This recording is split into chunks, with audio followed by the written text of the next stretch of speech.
এটা এমন একটা রোবট যার হার্ট আর ব্রেন একদম মানুষের মতো ছিল এবং তার ইমোশনও কাজ করত।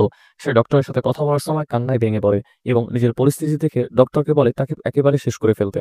তখন ডক্টর তাকে বলে, তুমি 3 মাস আগে পরিপূর্ণভাবে একজন মানুষ ছিলে, কিন্তু কেউ তোমাকে হত্যা করার জন্য তোমার গাড়িতে গ্রেনেড রেখে দিয়েছিল, আর সেই বিস্ফোরণে তোমার শরীরে সব অঙ্গ প্রত্যঙ্গ বিচ্ছিন্ন হয়ে যায়। তখন তোমার স্ত্রী যেভাবেই হোক তোমাকে আমাদেরকে বাঁচাতে বলেছিল, যার কারণে আমরা বাধ্য হয়ে তোমাকে একটা রোবটে কনভার্ট করেছি। এসব শুনে এই লোকটি কিছুতেই ডক্টরের কথা বিশ্বাস করতে পারছিল না। সে মনে মনে ভাবছিল ডক্টর হয়তো তাকে একটা রোবটের কস্টিউম পরিয়ে তার সাথে মজা করছে। কিন্তু যখন সেখানে একটা নার্স এসে তাকে অর্ধেক মানব বলে স্বীকৃতি দেয়, তখন সে প্রচন্ড রেগে যায় এবং বুঝতে পারে সত্যি বর্তমানে সে মানুষ থেকে রোবটে কনভার্ট হয়ে গিয়েছে।